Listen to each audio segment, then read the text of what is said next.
positif, kita tidak harus menunggu tua atau muda. Siapapun bisa melakukan itu.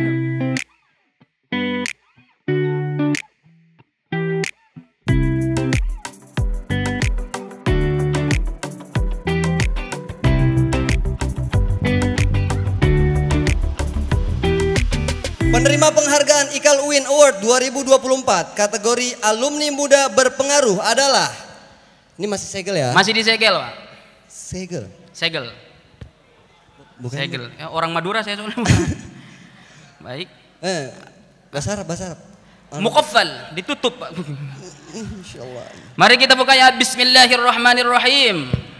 Bismillahirrahmanirrahim. Penerima penghargaan IKAL UIN Award 2024 kategori alumni muda berpengaruh adalah dianugerahkan kepada Husein Jafar Al-Haddad SF Esfil MAG. Beri tepuk tangan yang meriah untuk beliau. Sofiku. Beliau bisa menjadi kategori alumni muda berpengaruh karena beliau adalah seorang Habib, teman-teman, cucu Nabi.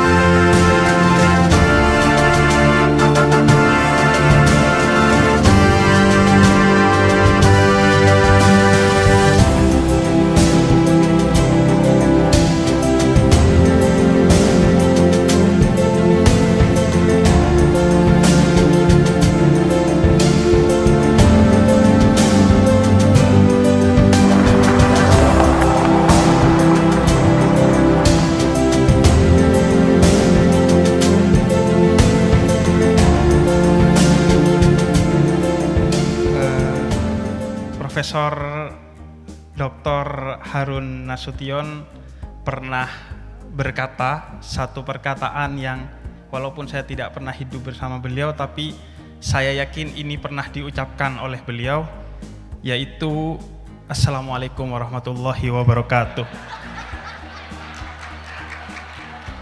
Iya dong, pasti beliau pernah salam dong. Tidak mungkin tidak pernah salam, jadi saya kutip dari beliau itu sebagai bentuk penghormatan kepada beliau. Kemudian pertama-tama saya mengucapkan syukur alhamdulillah atas apa yang saya terima pada sore hari ini. Dan hari ini senang sekali bisa menerima penghargaan ini.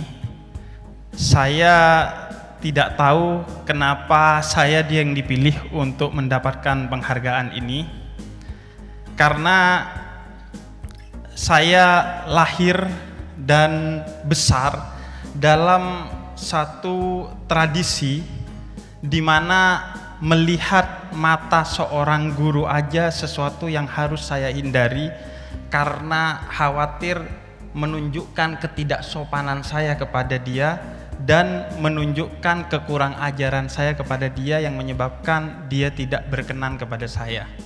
Saya besar dalam tradisi yang menilai guru bukan seorang yang hanya memberikan ilmunya, tapi meneteskan keberkahannya kepada saya. Karena itu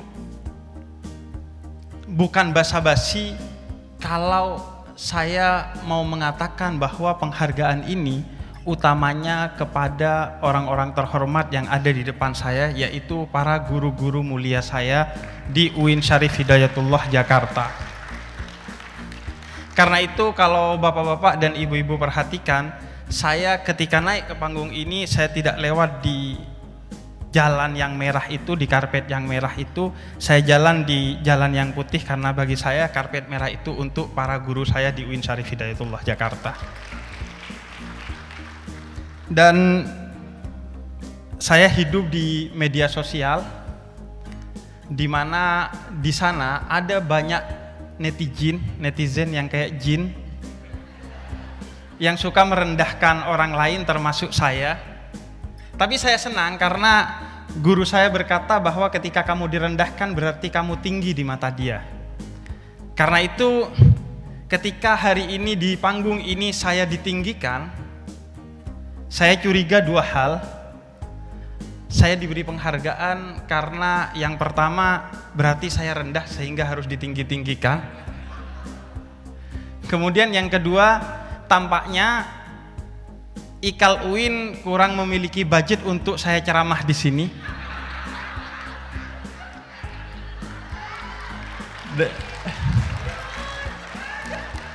Daripada keluar budget untuk saya ceramah, mending kasih penghargaan aja lah. Saya curiga securiga-curiganya itu. Karena bukan hanya saya untuk pertama kalinya, cabang penghargaannya juga untuk pertama kalinya ini. Saya khawatir tahun depan cabang ini hilang gitu. Dan karena itu saya mau berterima kasih kepada para guru-guru saya. Saya tidak sedang berbasa-basi. Saya yakin, seyakin-yakinnya bahwa saya berada di panggung ini karena keberkahan guru saya dan ilmu serta bimbingan dari mereka. Dan saya tidak hanya cerita di panggung ini.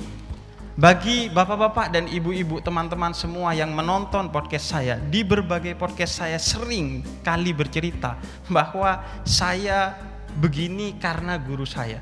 Ada banyak anak muda yang lebih dari saya, tapi saya yang terpilih untuk mengemban amanat ini karena keberkahan dari guru saya. Saya alumni Filsafat dan Akidah UIN Jakarta Fakultas Usuluddin tahun 2006. Kemudian 2016 saya Magister Tafsir Al-Quran di Fakultas Usuluddin UIN Syarif Hidayatullah Jakarta. Di UIN saya belajar untuk memahami Al-Quran dan hadis dengan baik agar saya bisa berangkat dari Quran dan Sunnah untuk mengkontekstualisasikan Quran dan Sunnah sehingga bisa sholihun likulli zaman wal makan, relevan dengan semua zaman dan makan dan tempat.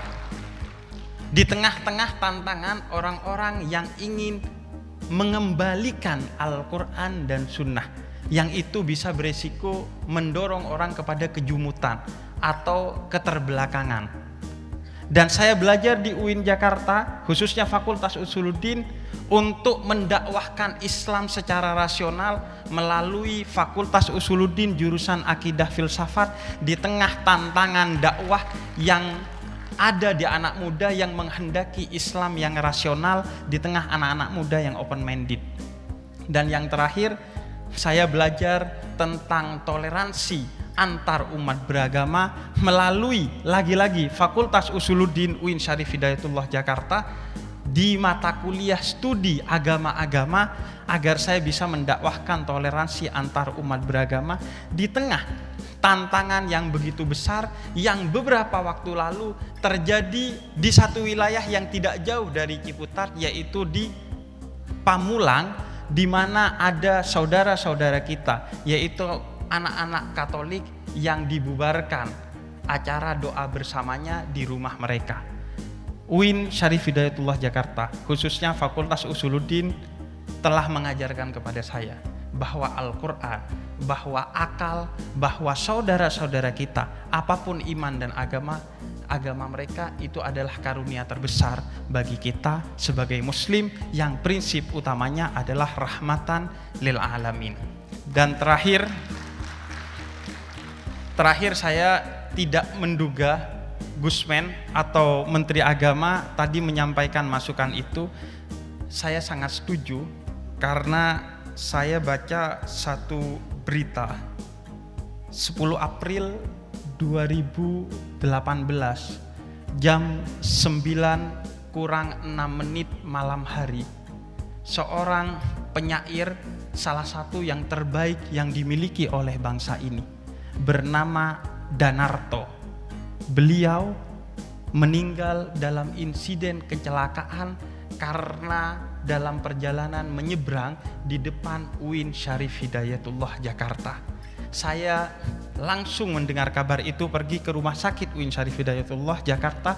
Saya melihat dengan mata kepala saya dan hati saya jenazah Danarto.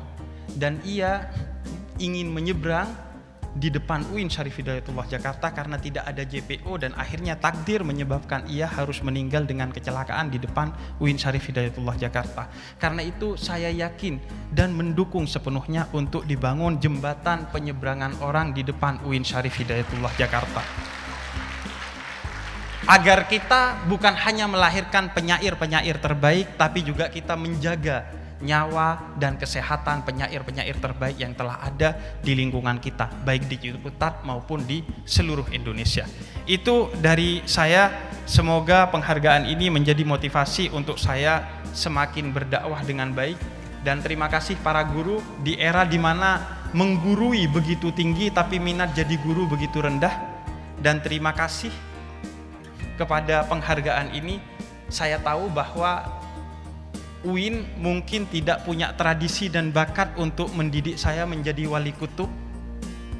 Karena itu saya dididik oleh UIN untuk menjadi wali YouTube aja. Terima kasih. Wassalamualaikum warahmatullahi wabarakatuh.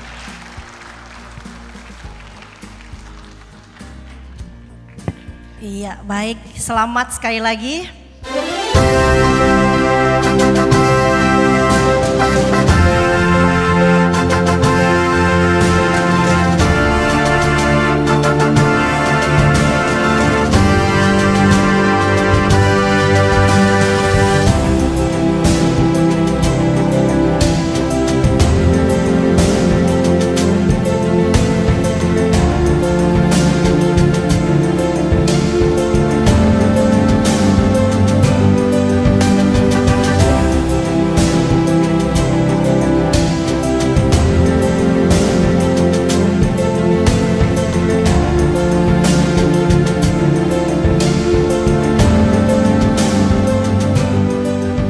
Jadi ceritanya gue baru selesai menerima penghargaan namanya IKAL UIN Award tahun 2024. Itu dari Ikatan Alumni UIN Syarif Hidayatullah Jakarta, karena gue alumni di Fakultas Usuluddin. Dulu namanya Fakultas Usuluddin dan Filsafat. Tapi sekarang filsafatnya dihapus, bukan mata kuliah ataupun jurusan yang dihapus, tapi namanya di Usuluddin karena udah termasuk dari bagian dari Usuluddin. Dan karena biasanya kalau ada nama filsafatnya sering orang suzon. Nih, ini dulu gedung tempat gua kuliah S1 tahun 2006 pertama kali sampai 2011. Yuk, kalau mau jalan-jalan.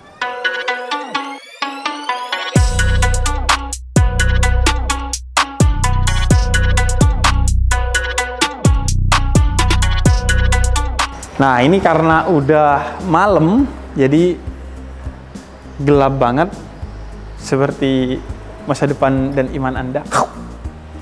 Nah, ini lantai dasar, dulu tuh kosong, nggak ada bangunan apapun di lantai ini. Jadi ini lebih ke ada kantin dulu di pojok, tapi sekarang kayaknya udah nggak ada. Jadi tempat nongkrong dan diskusi. Dulu masih boleh merokok, sekarang udah nggak boleh ngerokok. Dan gue S2 juga di sini, di Fakultas Usuluddin, jurusan Magister Quran dan Hadis. Lulusnya tahun 2020 tuh. Jadi disinilah saya menghabiskan belasan tahun. Makanya gue belasan tahun tuh di Ciputat, karena bukan hanya kuliah, memang trigger awalnya kuliah, tapi akhirnya nyatu dengan iklim di Ciputat dan susah untuk keluar. Baru keluar ketika nikah dan pindah dari Ciputat. Dan Fakultas Usuluddin ini betul-betul mewarnai cara berpikir dan cara berdakwah gua.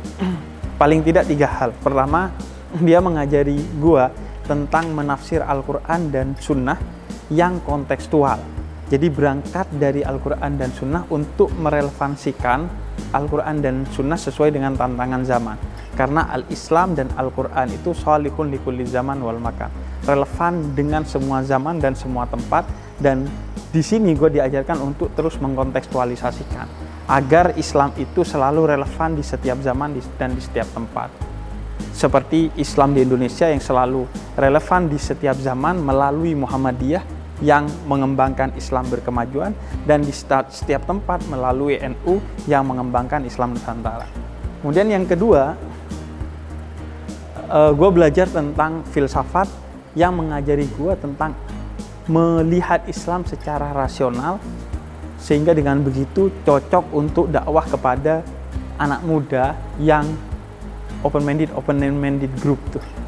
Kemudian yang ketiga, di sini gue belajar studi agama-agama karena ada jurusan studi agama yang membuat gue menjadi paham tentang pentingnya toleransi antar umat beragama maupun intra umat beragama, dan dari sana gue justru melihat perbedaan agama sebagai kekayaan yang harus dijaga dengan penuh rahmat atau kedamaian, sehingga akan membuat kita justru berkembang karena perbedaan itu. Seperti TV yang makin berwarna, makin indah dia.